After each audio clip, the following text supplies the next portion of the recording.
प्रणाम सभी लोगों को। एक बार फिर से आप सभी के बीच एक अहम मुद्दे को साझा करने आया हूं, जो कि आज के दौर में भारत जैसे देश के लिए बहुत ही ज़्यादा ज़रूरी है। मेरे मुद्दे का शीर्षक है बॉयकट मेड इन चाइना।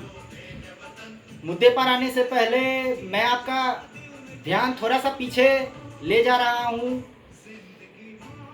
आज ये जो कोरोना वैश्विक महामारी है, जिससे पूरा विश्व परेशान है, इस वायरस के बारे में बहुत सारी बातें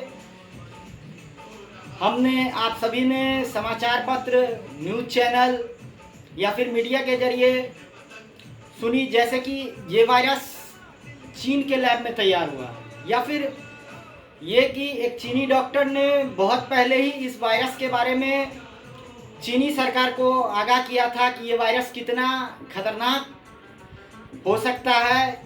लेकिन उस समय में चीनी सरकार ने ये बात पूरे विश्व से छिपाई थी। न सिर्फ पूरे विश्व से ये बात छिपाई, बल्कि पूरे विश्व में इसे ह्यूमन बम की तरह इस वायरस को इस्तेमाल किया गया। अब मुद्दे पे आते हैं। मेरा मुद्दा, जैसा कि आप सभी जानते हैं कि भारत चीन सीमा पर फिर से एक बार तनाव की स्थिति बनी हुई है। इस परिस्थिति में सिर्फ सेना का दायित्व नहीं बनता है देश की रक्षा करना, बल्कि हमारा आपका भी दायित्व देश के लिए कुछ करने का है। आज भारत जैसे देश में 5 लाख करोड़ से ज़्यादा की राशि हार्डवेयर और सॉफ्टवेयर क्षेत्र के जरिए चीनी सरकार को मदद के तौर पे जा रहा है। जैसे कि चीनी मोबाइल, खिलौने, कपड़े या फिर मूर्तियाँ, या फिर चीनी ऐप जैसे टिकटॉक, यूसी ब्राउज़र, शेयरइट, इन सब चीज़ों को हम अपने मोबाइल में इंस्टॉल करके चीनी सरकार को लगातार फायदा पहुंचा रहे हैं। ये सारा राशि जो हमारे देश से चीनी सरकार को जा रहा है, ये चीनी सीमा पे सेना के पीछे खर्च होता है। चीन शांति वार्ता के लिए आज के डेट में तैयार नहीं है। वो विश्व के कई देशों से आज के डेट में युद्ध की, तनाव की स्थिति बनी हुई है।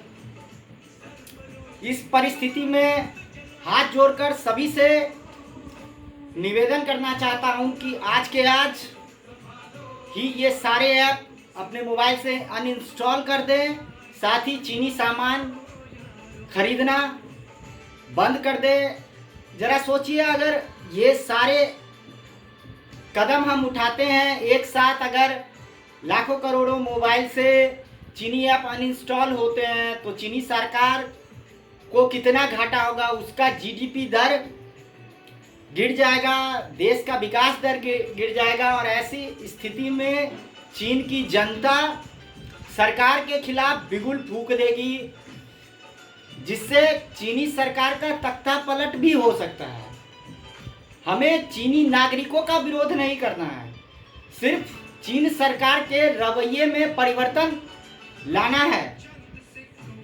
ये सभी उद्योग धंधे या फिर ये ऐप हमारे देश में भी विकसित हो सकते हैं, और ये विकसित होने में बहुत ज़्यादा समय नहीं लगेगा। ये 1 साल के भीतर हमारे देश में भी विकसित हो सकते हैं। इससे लाखों बेरोजगारों को रोजगार मिलेगा, साथ ही हमारा जीडीपी दर बढ़ेगा, हमारे देश का विकास दर बढ़ेगा, हम स्वावलंबी बनेंगे। आत्मनिर्भर भारत के निर्माण का जो सपना हमने देखा है, वो सपना पूरा हो सकता है।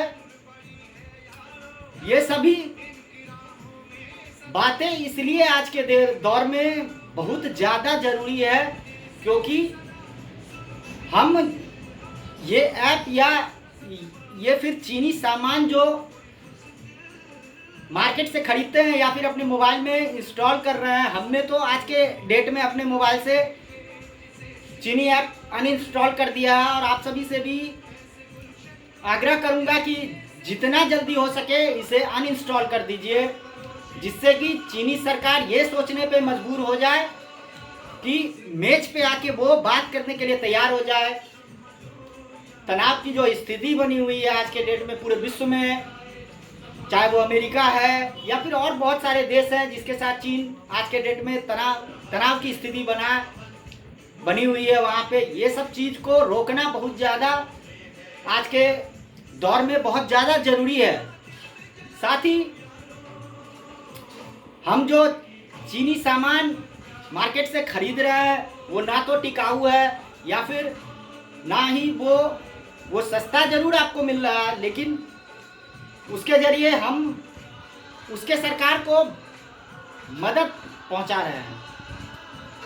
आज के समय में भारत जैसा देश जो कि विकास के पथ पे लगातार निरंतर अग्रसर है, इसमें सिर्फ सरकार की भूमिका नहीं है या फिर सरकार के द्वारा जो दिशा निर्देशन दिया जा रहा है वो सिर्फ काफ़ी नहीं है आत्मनिर्भर भारत के निर्माण के लिए। हमें भी आगे बढ़ के सरकार के कदम से कदम मिला के हमारे समाज में, हम जिस राज्य में रहते हैं, जिस जिले में रहते हैं, अगर ये जागरूकता हम फैलाएं कि चीनी सामान हम ना खरीदें, चीनी मोबाइल ना खरीदें या फिर वो ऐप इंस्टॉल नहीं करें, तो उससे हमारे देश को भी बहुत फ़ायदा होगा। हमारा देश बहुत ज़्यादा पीछे नहीं जाएगा। जिस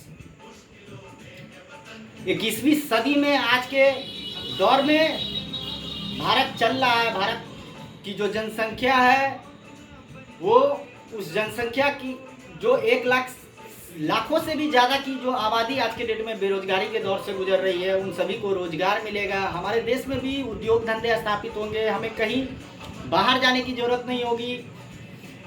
इन्हीं सब बातों के साथ मैं इस मुद्दे को यहाँ पे ख़त्म कर रहा हूँ। साथ ही एक बार फिर से आग्रह करूँगा, आज के आज ये सारे ऐप अपने मोबाइल से अनइंस्टॉल करें, साथ ही लोगों को भी प्रेरित करें।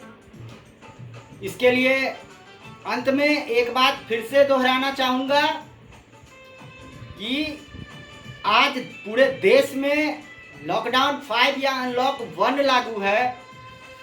आज भी हमें उतनी ही सावधानी और सतर्कता बरतने की ज़रूरत है, जैसे कि सोशल डिस्टेंसिंग का पालन करना है, मास्क का नियमित प्रयोग करना है, 2 गज की दूरी हमेशा मेंटेन करना है, साथ ही भीड़ भाड़ वाले जगहों से हमें दूरी बना के रखनी है। हम कहीं जा रहे हैं या फिर किसी दुकान पे जा रहे हैं तो वहाँ हमें 5 आदमी से ज़्यादा वहाँ पे मतलब जमावड़ा नहीं लगाना है। इस सब चीज़ से हमें परहेज करना है। साथ ही सरकार द्वारा जो लगातार प्रयास किया जा रहा है, लगातार दिशा निर्देशन दिया जा रहा है, ये सरकार सिर्फ बात में या फिर सिर्फ भाषण के तौर पे या फिर ये मीडिया के जरिए ये सिर्फ शेयर नहीं किया जा रहा है, इसको अपने ज़िंदगी में अमल करने की आज के डेट में ज़रूरत है। तभी हम कोरोना जैसे महामारी से छुटकारा हमें मिल पाएगा और भारत जो विकास के पथ पे निरंतर अग्रसर है वो बहुत जल्दी आत्मनिर्भर बन के उभरेगा और भारत को विश्व गुरु बनने से कोई नहीं रोक सकता। भारत का लोहा पूरा विश्व आज भी मान रहा है और आने वाले समय में भी मानेगा, इसमें बढ़ोतरी आएगी। इसी के साथ मैं अपनी वाणी को विराम देता हूँ। साथ ही एक बार फिर से माफ़ी चाहूँगा अगर मैं कुछ गलत बोल गया हूँ तो उसके लिए मुझे माफ़ कीजिएगा। मैं जो कुछ भी बोलता हूँ आप लोग की प्रेरणा और उत्साह से प्रेरित होके मैं अपने दिल की बात आप लोगों से शेयर करता हूँ। अगर मेरी कोई बात किसी भी व्यक्ति विशेष को अगर बुरी लगे तो उसके लिए मुझे क्षमा कर दीजिएगा। इसी के साथ मैं अपनी वाणी को विराम देता हूँ और आप सभी से